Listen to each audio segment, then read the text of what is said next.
जय हिंद साथियों। आज हम महात्मा गांधी के बारे में बात करेंगे। और महात्मा गांधी हमारे देश के एक महापुरुष थे, इसमें बहुत शक है। लेकिन दोस्तों, महात्मा गांधी की हम बात करें तो उनके द्वारा बहुत से आश्रमों की स्थापना की गई थी। और पिछले वीडियो में हमने महात्मा गांधी की जीवनी के बारे में देखा था कि 2 अक्टूबर 1869 को पोरबंदर गुजरात में जो बंदर हुआ था वो 30 जनवरी 1948 को माय डियर हमें छोड़ के चले गए राष्ट्रपिता महात्मा गांधी की। अगर हम बात करें तो उनके द्वारा कुछ आश्रमों की स्थापना भी की गई। और उसके बाद हम महात्मा गांधी के 3 छोटे छोटे व 3 बड़े बड़े आंदोलन देखेंगे। तो दोस्तों, महात्मा गांधी के आंदोलन हर एग्जाम में आते हैं क्योंकि ये राष्ट्रपिता हैं। कहा तो इनको एक ही व्यक्ति ने था, सुभाष चंद्र बोस ने। इसलिए इनके क्वेश्चन एग्जाम हॉल में हमसे मिलते हैं। 3 छोटे छोटे और 3 बड़े बड़े आंदोलन के अलावा उनके द्वारा स्थापित ये महत्वपूर्ण आश्रम है। दोस्तों, इनकी अगर हम बात करें तो सबसे पहला है हमारा फिनिक्स। दोस्तों, फिनिक्स आश्रम की स्थापना 1904 में गांधी जी ने डरबन दक्षिण अफ्रीका में की थी। तो दोस्तों ध्यान दीजिएगा, गांधी जी सत्याग्रह का प्रयोग भी दक्षिण अफ्रीका में करते हैं। सबसे पहले 1906 में, याद रखना, गांधी जी के द्वारा सत्याग्रह का प्रयोग भी दक्षिण अफ्रीका में हुआ था दोस्तों। और फिनिक्स आश्रम की स्थापना भी उनके द्वारा डरबन दक्षिण अफ्रीका में 1904 में हुई थी। उसके बाद टॉल्स्टॉय फोरम की स्थापना 1910 में जोहान्सबर्ग, ये भी कहां पर लाड लो, दक्षिण अफ्रीका में की गई। इसके बाद गांधी जी 9 जनवरी 1915 को हमारे भारत आए थे, हमें पता है। और उन्होंने पहले तो साबरमती आश्रम की स्थापना 1915 में की थी। उस स्थान को 1917 में उन्होंने अहमदाबाद में, जहां आज साबरमती आश्रम है, वहां स्थानांतरित किया था। तो ये साबरमती आश्रम 1915 हम लिख देते हैं अहमदाबाद, गुजरात में। इसके अलावा भारत में गांधी जी के आश्रमों की जब बात होती है तो साबरमती के संत तूने कर दिया कमाल, दे दी हमें आजादी जिसके हम लायक नहीं थे। तो साबरमती आश्रम की स्थापना 1915 में कर रहे हैं महात्मा गांधी अहमदाबाद में। कई जगह 16 लिखा आता है, तो ध्यान रहे स्थापना 1915 में हुई थी और बाद में उसका स्थानांतरण हुआ था साबरमती नदी के किनारे, जहां आज है वो। इसके बाद सेवाग्राम आश्रम की हम स्थापना कर रहे हैं 1936 में, और यह है वर्धा महाराष्ट्र में।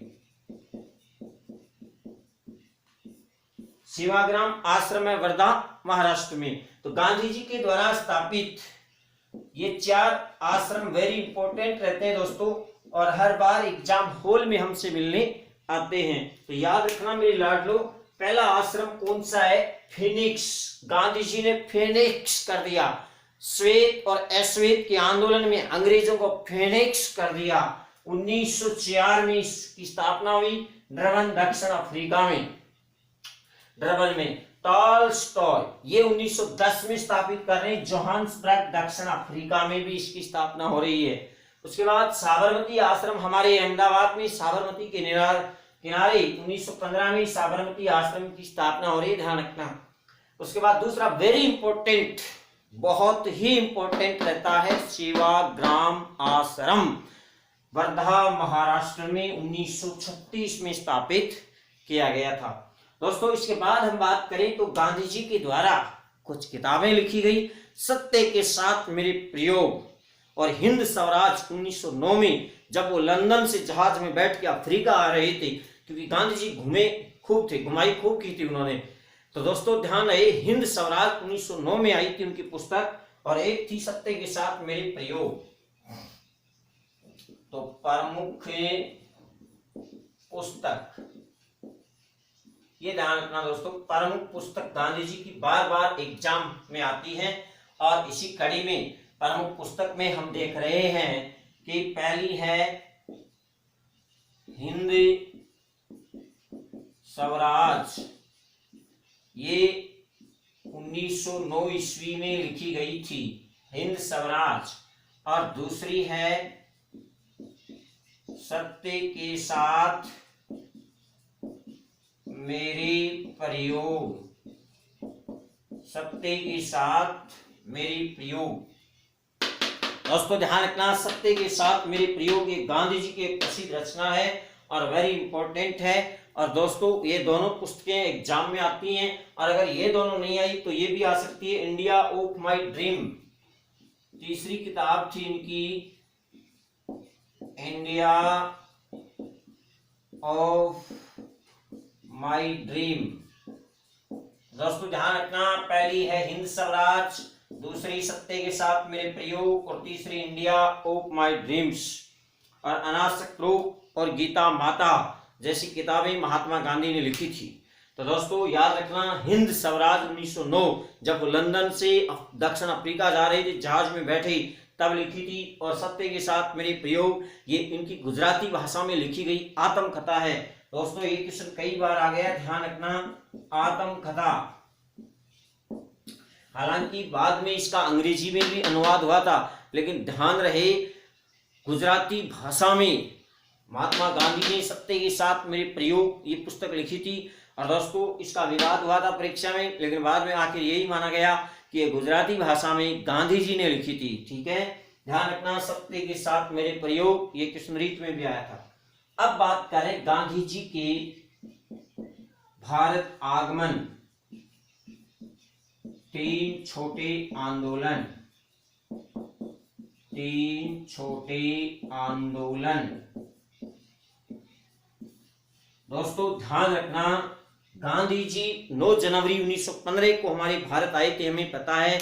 और उसके बाद उन्होंने फर्स्ट वर्ल्ड वॉर में अंग्रेजों की मदद करने के लिए लोगों को प्रोत्साहन दिया और केसरे हिंद की उपाधि प्राप्त की। और उसके बाद गांधी जी राजकुमार शुक्ल के कहने पर बिहार में नील की खेती से परेशान लोगों को मदद करने के लिए गए थे, आंदोलन का नेतृत्व किया था। और एग्जाम में भी एक क्वेश्चन आता है कि महात्मा गांधी ने दक्षिण अफ्रीका से आते ही कौन सा आंदोलन चलाया था। तो दोस्तों ध्यान रहे, गांधी जी के भारत में प्रथम आंदोलन, सेकंड आंदोलन, थर्ड आंदोलन ये लगातार चले हैं, इनकी हम बात कर रहे हैं। तो दोस्तों सबसे पहले गांधी जी का जो आंदोलन है वो है चंपारण किसान आंदोलन। माय डियर ध्यान रहे, ये आंदोलन चंपारण के किसानों के लिए था। और चंपारण के किसान 3 कटिया पद्धति से परेशान थे। कौन सी कटिया? 3 कटिया, ये वहां पर एक पद्धति थी जिससे किसान परेशान थे, इसलिए ये आंदोलन हुआ था। तो दोस्तों ध्यान रखना, 3 कटिया पद्धति 3/20 भाग पर नील की खेती करने के लिए किसानों को अंग्रेज परेशान कर रहे थे और बापू से ये देखा नहीं गया, इसलिए बापू ने वहां पर लाठी लेके खड़े हो गए, आंदोलन का नेतृत्व किया। ये गांधी जी का भारत में प्रथम किसान आंदोलन था। ध्यान रहे, गांधी जी का भारत में प्रथम किसान आंदोलन, चंपारण किसान आंदोलन। याद करवा दूंगा आपको, ट्रिक आ रही है, ध्यान रखना। चंपारण किसान आंदोलन 1917, कतरा 17।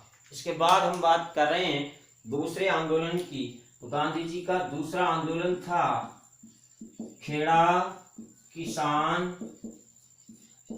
सत्याग्रह आंदोलन।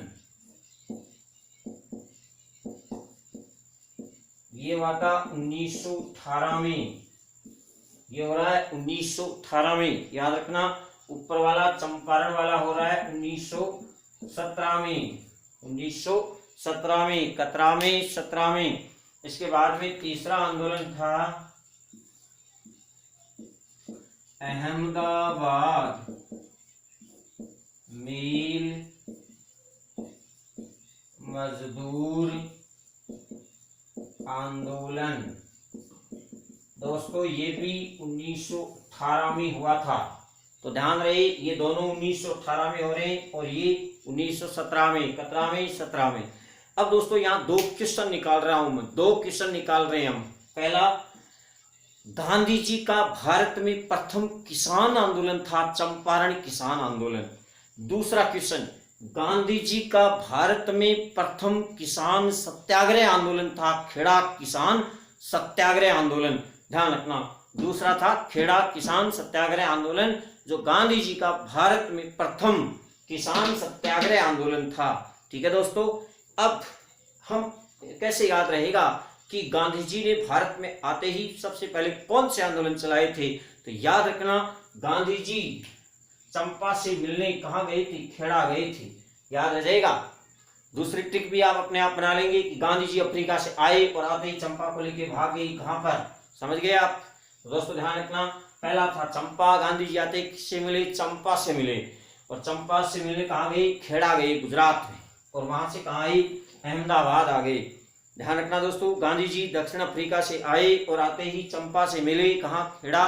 और फिर कहाँ चले गए? अहमदाबाद की मिल में। तो दोस्तों ध्यान रखना, वेरी इंपॉर्टेंट क्वेश्चन है कि गांधी जी दक्षिण अफ्रीका से आए और आते ही चंपा से मिले, कहाँ? खेड़ा में। और कहाँ फिर चले गए? अहमदाबाद की मिल में चले गए। ठीक है दोस्तों, याद रह जाएगा आपको, वेरी इंपॉर्टेंट क्वेश्चन रहता है। अब चंपारण किसान आंदोलन की बात करें तो ये नील की खेती के परेशान जो किसान तिनकटिया पत्ती के लिए परेशान थे, उनका आंदोलन था। तो राजकुमार शुक्ल ने कहने पर गांधी जी ने चंपारण किसान आंदोलन का नेतृत्व किया था। और चंपारण किसान आंदोलन का सफल नेतृत्व, चंपा के साथ सफल नेतृत्व गांधी जी का हुआ। अतः रविंद्रनाथ टैगोर ने उन्हें महात्मा की उपाधि दी थी। याद रखिएगा दोस्तों, गांधी जी दक्षिण अफ्रीका से आए, चंपा से मिले, कहाँ? खेड़ा। और फिर कहाँ चले गए? अहमदाबाद की मिल में चले गए। ठीक है। खेड़ा किसान सत्याग्रह आंदोलन ये गुजरात में हुआ था। और गुजरात के खेड़ा जो किसान थे वो उनके अधिक लगान से परेशान थे। गांधी जी ने कहा नहीं भाई, लगान कम करो। तो खेड़ा किसान गुजरात के आंदोलनों की लगान कम हुई। अहमदाबाद मिल मजदूर, इस आंदोलन के लिए मजदूरों को 35% बोनस दिलाया गांधी जी ने। तो गांधी जी के प्रयासों से मिल मजदूरों को यहाँ 35% बोनस मिल रहा है। यहाँ किसानों की लगाने कम हो रही हैं। और यहाँ चंपारण किसान आंदोलन का सफल नेतृत्व हो रहा है। यहाँ नील की खेती के लिए किसानों को परेशान किया जा रहा था। अतः यहाँ तिनकटिया पत्ती थी, 3/20 भाग पर खेती करने के लिए किसानों को मजबूर किया जा रहा था। तो ध्यान रहे, गांधी जी का वह आंदोलन जो तिनकटिया पत्ती के विरोध में हुआ था, तो वो कौन सा था? वो चंपा से था। किससे था? चंपा से था। याद रह जाएगा, गांधी जी अफ्रीका से आए, आते ही किससे मिले? चंपा से मिले। ध्यान रहे, चंपारण किसान आंदोलन गांधी जी का भारत में प्रथम किसान आंदोलन था। और खेड़ा किसान सत्याग्रह आंदोलन गांधी जी का भारत में प्रथम किसान सत्याग्रह आंदोलन था। ठीक है। इसके बाद में अब क्या होता है कि फर्स्ट वर्ल्ड वार के बाद 1919 में अंग्रेजों ने जो तुर्की में खलीफा था उसका पद समाप्त कर दिया। अतः गांधी जी ने खिलाफत आंदोलन भी चलाया था। दोस्तों ध्यान रखना, हमारे भारत में एक आंदोलन चलाया गया था, खिलाफत आंदोलन। और खिलाफत आंदोलन में अली बंधुओं ने, मोहम्मद अली और शौकत अली दो बंधु थे, उन्होंने 1919 में खिलाफत आंदोलन चलाया था। और जो खिलाफत कमेटी बनी थी उसमें महात्मा गांधी भी शामिल रहे थे। और गांधी जी ने खिलाफत आंदोलन को हिंदू मुस्लिम एकता के लिए एक बहुत अच्छा हथियार माना। और इस तरह से गांधी जी ने खिलाफत आंदोलन में भी भाग लिया था। तो दोस्तों ध्यान रखिएगा, ये 3 आंदोलन के बाद गांधी जी खिलाफत आंदोलन में भाग ले रहे हैं। और इसी दौर में जब गांधी जी को फर्स्ट वर्ल्ड वार में अंग्रेजों की सहायता के बाद जो मिलने वाली चीजें थी वो नहीं मिली, बदले में रॉलेट एक्ट मिला, काला कानून मिला और 1919 का अधिनियम मिला। इसके विरोध में गांधी जी को लगा कि अब हमें कोई बड़ा आंदोलन खड़ा करना चाहिए। तो ये छोटे आंदोलन के बाद गांधी जी ने इस बार अंग्रेजों के विरुद्ध अपना बड़ा खड़ा कर दिया, क्या? आंदोलन। तो दोस्तों अब गांधी जी के 3 बड़े बड़े आंदोलन आ रहे हैं। ये तो क्या थे? गांधी जी के छोटे छोटे आंदोलन थे। इस बार गांधी जी अंग्रेजों के विरुद्ध बड़े बड़े खड़े कर रहे हैं, क्या? 3 आंदोलन। ठीक है। तो दोस्तों सबसे पहले हम बात कर रहे हैं असहयोग आंदोलन की। कौन से आंदोलन की? ये खिलाफत आंदोलन था। तुर्की में खलीफा का पद समाप्त कर दिया था अंग्रेजों ने। हालांकि बाद में तुर्की में कमाल पाशा की सरकार आई और उसने खलीफा पूर्णतः ही समाप्त कर दिया, तो अपने आप ही खिलाफत आंदोलन ठंडा पड़ गया। लेकिन ये खिलाफत आंदोलन भारत में मुसलमानों ने अपनी खलीफा सर्वोच्च धर्मगुरु के लिए चलाया था, ब्रिटिश राज के विरुद्ध। अतः गांधी जी को खिलाफत आंदोलन में हिंदू मुस्लिम एकता का अच्छा अवसर मिला। तो इंडिया ऑफ माय ड्रीम्स हमें छोड़ती जा रही है, सत्य के साथ मेरे प्रयोग भी छोड़ के जा रहे हैं। याद रखना, अब आप इनका स्क्रीनशॉट लेना चाहें तो ले सकते हैं। ये गांधी जी की क्या है?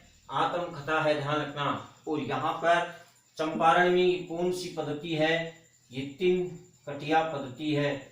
याद रखना दोस्तों, ध्यान रखना दोस्तों, बार बार आती है 3 कटिया पत्ती चंपारण किसान आंदोलन। ठीक है, इसका स्क्रीनशॉट ले लीजिएगा। अब दोस्तों हम बात कर रहे हैं कि गांधी जी के द्वारा जो छोटे छोटे आंदोलन शुरू किए गए, उसके बाद गांधी जी ने जो बड़े बड़े आंदोलन खड़े किए थे उनकी हम बात कर रहे हैं। तो दोस्तों ध्यान रखना, गांधी जी को प्रथम वर्ल्ड वॉर में अंग्रेजों का उन्होंने साथ दिया था, इसलिए अंग्रेजों ने उनको केसरी हिंद की उपाधि दी थी। गांधी जी अब लौटा रहे हैं। ठीक है, तो गांधी जी के बड़े आंदोलन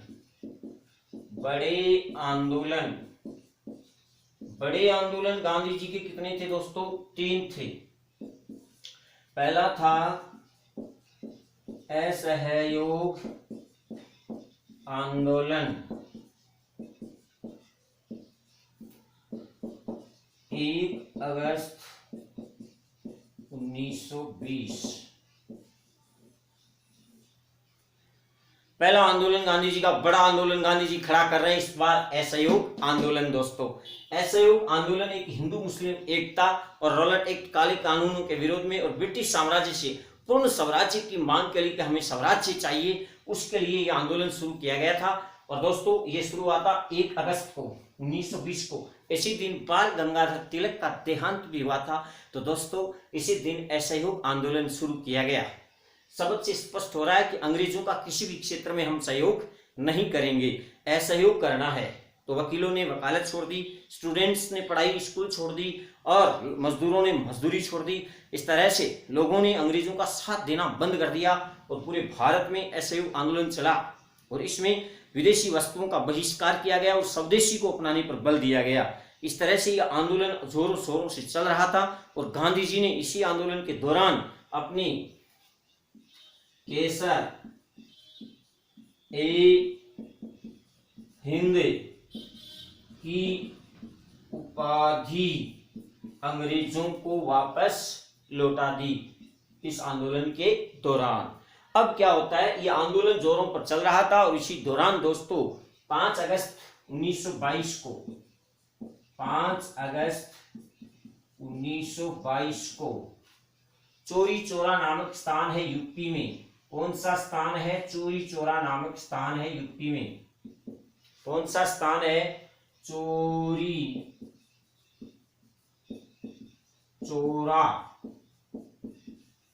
इस चौरी चौरा नामक स्थान पर उग्र भीड़ ने पुलिस कर्मियों को जिंदा जला दिया।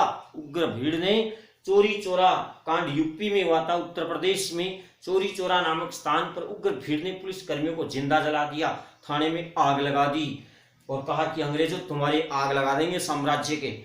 लेकिन इससे गांधी जी दुखी हो गए और गांधी जी ने आंदोलन वापस लेने की घोषणा कर दी। तो दोस्तों 5 अगस्त को ये चौरी चौरा कांड हुआ था यूपी में। कहां पर? यूपी में चौरी चौरा कांड हुआ था और 5 अगस्त 1922 को।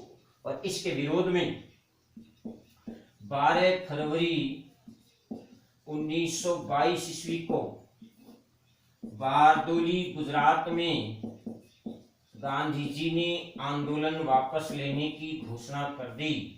तो दोस्तों ध्यान रखिएगा, 5 फरवरी 1922 को चौरी चौरा कांड यूपी में हो रहा है और 12 फरवरी 1922 को बारदोली गुजरात में गांधी जी आंदोलन वापस ले रहे हैं। जब आंदोलन चरम पर था उस समय आंदोलन वापस लेना बहुत बड़ी गलती थी। सुभाष चंद्र बोस, चित्तरंजन दास और मोतीलाल नेहरू जैसे लोगों ने कहा कि गांधी जी आपने बहुत गलत किया। और इस आंदोलन में भगत सिंह, चंद्रशेखर आजाद जैसे क्रांतिकारियों ने बढ़ चढ़कर भाग लिया था। कौन था वो? महात्मा गांधी, जिसने आंदोलन को बंद कर दिया और इस तरह से क्रांतिकारियों का खून खोल उठा और उन्होंने अपने अलग से HSRA Hindustan socialist Republic association, जो हमने पिछले वीडियो में जिसकी बातें की हैं, उनका गठन किया और अंग्रेजों के विरुद्ध एक क्रांतिकारी आंदोलन को शुरू किया। कि बापू का ये हथियार, बापू कभी कहता है खड़े हो जाओ, कभी कहता है बैठ जाओ, क्या है। इसलिए यह आंदोलन के विरुद्ध धीरे धीरे क्रांतिकारी गतिविधियां भी समानांतर चलने लगी।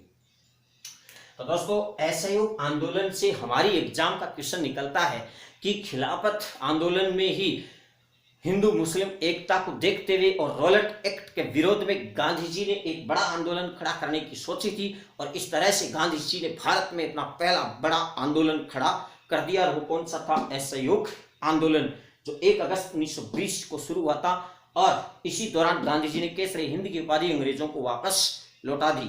और 5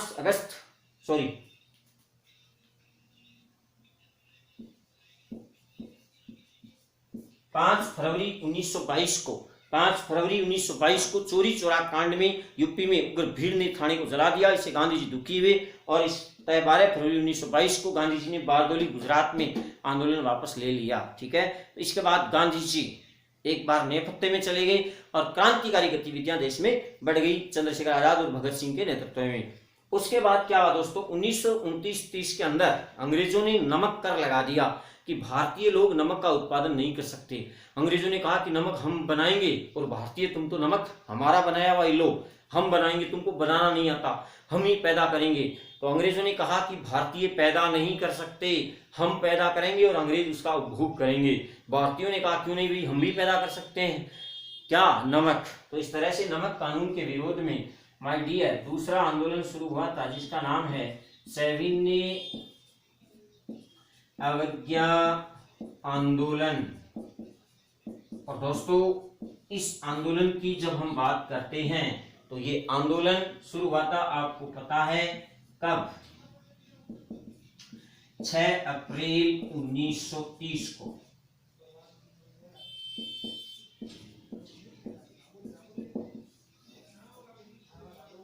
क्या हुआ, इस आंदोलन को शुरू करने के लिए गांधी जी ने अपने इस साबरमती आश्रम से दोस्तों दांडी की यात्रा की थी। दांडी तट की यात्रा कहां से, साबरमती आश्रम गुजरात से। और दांडी तट है ये भी गुजरात में है, समुद्र तट है। तो साबरमती आश्रम से दांडी तट की यात्रा की थी। और साबरमती आश्रम से गांधी जी चले थे दोस्तों कब, 5 मार्च 1930 ईस्वी को। और दोस्तों लगभग जो साबरमती आश्रम है इससे दांडी की जो दूरी है वो 385 किलोमीटर की इस दूरी को इन्होंने 5 अप्रैल 1930 को पूरा किया था। 5 अप्रैल 1930 को पूरा किया था। तो दोस्तों इस तरह से जो 6 अप्रैल को गांधी जी वहां पहुंचे और 5 अप्रैल को, तो ये रात ध्यान रखिए, ठीक है। कितने अनुयायी थे, 78 अनुयायी, ठीक है। तो दोस्तों ध्यान दीजिएगा, यहाँ पर गांधी जी सविनय अवज्ञा आंदोलन को प्रारंभ कर रहे हैं। वही रचनात्मक कार्य इसमें होंगे, वही स्वदेशी का अपनाना है और विदेशी का बहिष्कार करना है। और नमक कानून के विरोध में गांधी जी ने साबरमती आश्रम से, कौन से आश्रम से, साबरमती आश्रम से दांडी तट की यात्रा की थी। इसमें इनके साथ 78 अनुयायी थे। कितने अनुयायी थे, 78 अनुयायी थे। और दांडी तट की यात्रा प्रारंभ की, कहां से चले थे गांधी जी, 5 मार्च 1930 को चले थे साबरमती आश्रम से। और 5 अप्रैल 1930 को गांधी जी दांडी तट पहुंच गए। और 6 अप्रैल 1930 को गांधी जी ने दांडी तट पर अपने हाथों से नमक बनाया और इस तरह से उन्होंने नमक कानून को तोड़ दिया 6 अप्रैल 1930 को। और इसी के तहत दांडी तट पहुंच के गांधी जी ने अपने हाथों से नमक बनाया और नमक कानून को तोड़ा और सविनय अवज्ञा आंदोलन प्रारंभ हो गया। अब दोस्तों क्या हुआ, इसी दौर में ब्रिटिश सरकार, जब भारत में गांधी जी के नेतृत्व में सविनय अवज्ञा आंदोलन चल रहा था, उसी दौर में इंग्लैंड में, लंदन में गोलमेज सम्मेलन हो रहे थे और उसमें कांग्रेस ने भाग नहीं लिया, गांधी जी ने भाग नहीं लिया। प्रथम गोलमेज सम्मेलन जो 1930 में हुआ था। अतः ब्रिटिश सरकार ने भारत के गवर्नर जनरल को ये कहा कि आप कांग्रेस को भी बुलाओ और विशेषकर गांधी जी तो आने ही चाहिए, उनको गोल मेज पर बैठा के गोल घुमा के लंदन में और वापस इंडिया पटक देंगे, वो बहुत आंदोलन खड़े कर रहे हैं। तो दोस्तों इस तरह से उस समय के गवर्नर जनरल जो थे उनका नाम है लॉर्ड इरविन। लॉर्ड इरविन ने गांधी जी को टेलीफोन लगाया कि कहाँ हो, मेरे पास आओ। और लॉर्ड इरविन और गांधी जी के बीच एक समझौता हुआ जो गांधी इरविन समझौते के नाम से जाना जाता है दोस्तों, जो गांधी इरविन समझौते के नाम से जाना जाता है। और ये समझौता हुआ था 5 मार्च 1931 को, 5 मार्च 1931 को। और इस समझौते के तहत दोस्तों गांधी जी ने सविनय अवज्ञा आंदोलन को समाप्त कर दिया गांधी इरविन समझौते के तहत, और गोलमेज सम्मेलन में भाग लेना स्वीकार कर दिया। इस तरह से ध्यान रहे, दूसरे गोलमेज सम्मेलन में गांधी जी ने भाग लिया था कांग्रेस की तरफ से, और वहां पर गांधी जी को गोल मेज पे बैठा के और लंदन में कहा तो ये था कि आपकी जो भी मांगे आप ब्रिटिश महारानी के पास रखो, महारानी आपको दे देगी, आपको क्या चाहिए। भारतीय में लोगों में जो नेता थे उनको क्या चाहिए, महारानी से, वो महारानी से ले लो। तो सब गए वहां पर, भीमराव अम्बेडकर सभी सम्मेलनों में गए, बीकानेर महाराजा गंगा सिंह तीनों गोलमेज सम्मेलनों में गए, लेकिन गांधी जी और कांग्रेस ने सिर्फ एक ही गोलमेज सम्मेलन में भाग लिया था, और वो दूसरे गोलमेज सम्मेलन में भाग लिया था। दोस्तों ध्यान रखना, ध्यान रहे, गांधी जी और कांग्रेस ने केवल दूसरे गोलमेज सम्मेलन में भाग लिया था। और ध्यान रहे, गांधी जी ने कांग्रेस की ओर से सरोजिनी नायडू के साथ दूसरे गोलमेज सम्मेलन में भाग लिया था। उसके बाद वहां से गांधी जी को कुछ नहीं मिला, गांधी जी गए, सम्राट और सम्राज्ञी महारानी ने गांधी जी को कुछ नहीं दिया, गांधी जी निराश होकर वापस आए। फिर वापस आके पुनः सविनय अवज्ञा आंदोलन गांधी जी ने शुरू किया।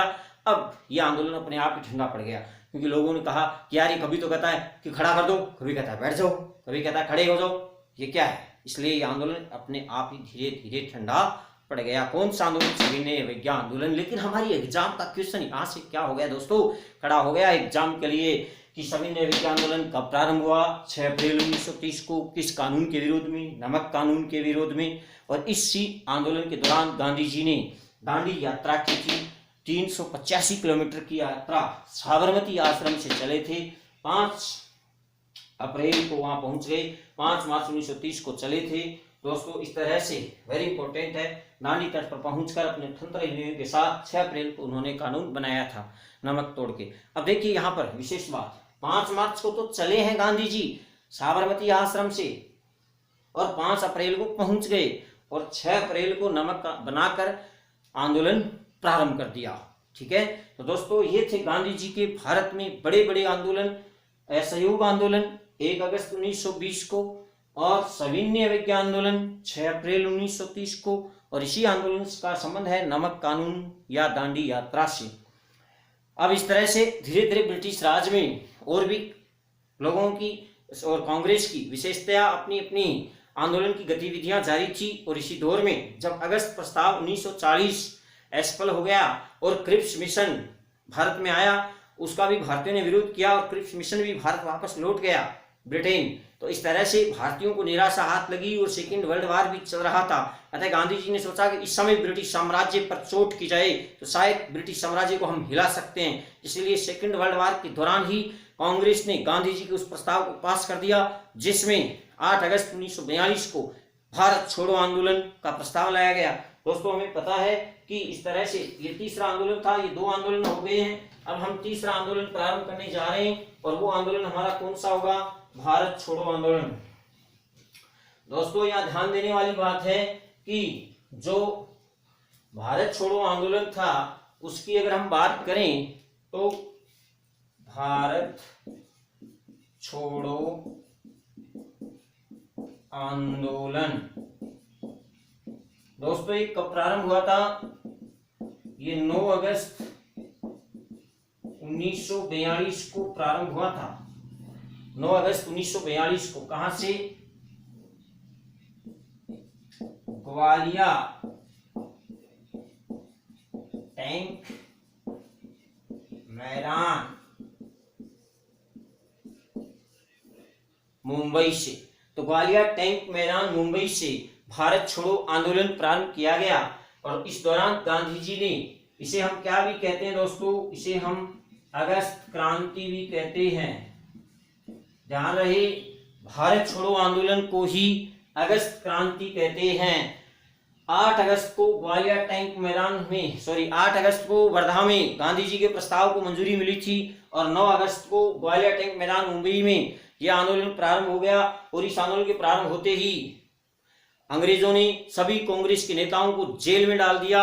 और इस दौरान हम कह सकते हैं कि ये एक ऐसा आंदोलन था जो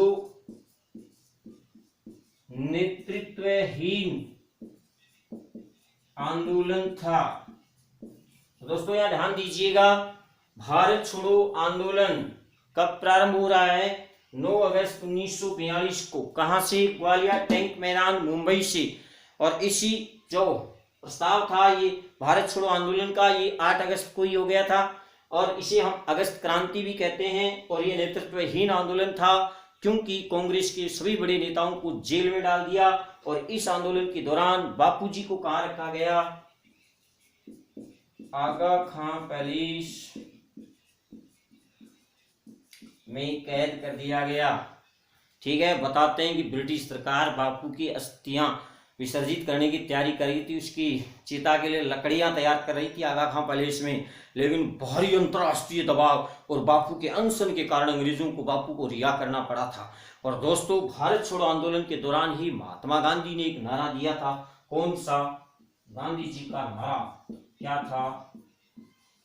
करो या मरो। अब ध्यान से सुनिएगा, आज तक हम पढ़ते आए हैं कि करो या मरो, do and die but never ask why. ये गांधी जी ने कहा था किस आंदोलन के दौरान? भारत छोड़ो आंदोलन के दौरान, कि करो या मरो, मैं पो फटने से पहले पहले आजादी चाहता हूं। लेकिन शास्त्री जी ने कहा क्या बात कर रहा है गांधी जी, करो या मरो नहीं, मरो नहीं मारो। तो ध्यान रखिए यहाँ पर शास्त्री जी ने कहा मरो नहीं मारो। तो गांधी जी से तो अच्छे हमारे लाल बहादुर शास्त्री थे, तो राष्ट्रपिता लाल बहादुर शास्त्री ने क्या कहा कि मरो नहीं मारो। तो ये नारा दिया था। गांधी जी ने क्या कहा? करो या मरो। शास्त्री जी ने क्या कहा? अरे बापू जी क्या कह रहे हो, करो या मरो छोड़ो, मेरी सुनो। शास्त्री जी ने कहा मरो नहीं मारो अंग्रेजों को। तो ध्यान रहे, ये था भारत छोड़ो आंदोलन। और इस आंदोलन के दौरान स्वतंत्र सरकारें भी बनी थी। बलिया यूपी में, सतारा महाराष्ट्र में। स्वतंत्र सरकारों का मतलब जैसे चित्तू पांडे ने बलिया यूपी में अपनी स्वतंत्र सरकार का गठन कर दिया, सतारा महाराष्ट्र में कान्हाजी ने अपनी स्वतंत्र सरकार का गठन कर दिया। और ध्यान रहे, इसको हम कहते हैं कि जो सतारा महाराष्ट्र की जो सरकार थी, इस सरकार को बोला जाता है दीर्घजीवी सरकार। इस सरकार को बोला जाता है दीर्घजीवी सरकार।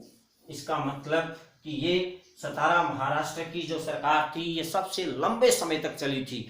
यानी भारत छोड़ो आंदोलन के दौरान कुछ समानांतर सरकारों का गठन किया था कुछ आंदोलनकारियों ने। और उन समानांतर सरकारों में बलिया यूपी की सरकार थी, चित्तू पांडे की समानांतर सरकार, और एक सतारा महाराष्ट्र में समानांतर सरकार का गठन हुआ था। और उस समानांतर सरकार के लिए कहा जाता है कि ये सबसे दीर्घजीवी सरकार थी, क्योंकि ये सबसे लंबे समय तक चली थी, इसलिए इसको दीर्घजीवी सरकार कहा जाता है। तो कई बार ये प्रश्न आता है कि गांधी जी का वह आंदोलन या भारत ये स्वतंत्रता आंदोलन में वो आंदोलन जिस दौरान भारतीय लोगों के द्वारा स्वतंत्र सरकारों का गठन किया गया, समानांतर सरकारों का गठन किया गया, तो वो आंदोलन था भारत छोड़ो आंदोलन, जिसको हम अगस्त क्रांति भी कहते हैं। और इस दौरान गांधी जी ने करो या मरो का नारा दिया। शास्त्री जी ने कहा, लाल बहादुर शास्त्री जी ने कहा मरो नहीं मारो। तो ये था भारत छोड़ो आंदोलन। और इसी दौरान गांधी जी को आगा खां पैलेस में कैद रखा गया। यहीं पर आगा खां पैलेस की कैद के दौरान बापू को कस्तूरबा जी के निधन का समाचार भी प्राप्त हुआ था। अब दोस्तों हम बता चुके हैं आपको कि भारी अंतर्राष्ट्रीय दबाव के कारण गांधी जी को छोड़ना पड़ा अंग्रेजों को। और इस तरह से गांधी जी के ये 3 बड़े आंदोलन हम देख चुके हैं।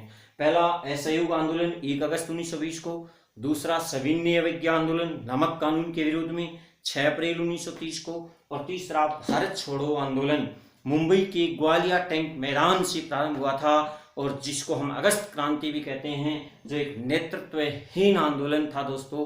तो ध्यान रहे, ये थे गांधी जी के 3 छोटे छोटे और 3 बड़े बड़े आंदोलन। और ईश्वर ने चाहा तो इन 6 में से एक आपसे मुलाकात करेगा एग्जाम हॉल में। अगर आपको हमारा वीडियो पसंद आई तो आप इसको लाइक करें, दोस्तों के साथ सब्सक्राइब करवाएं। धन्यवाद।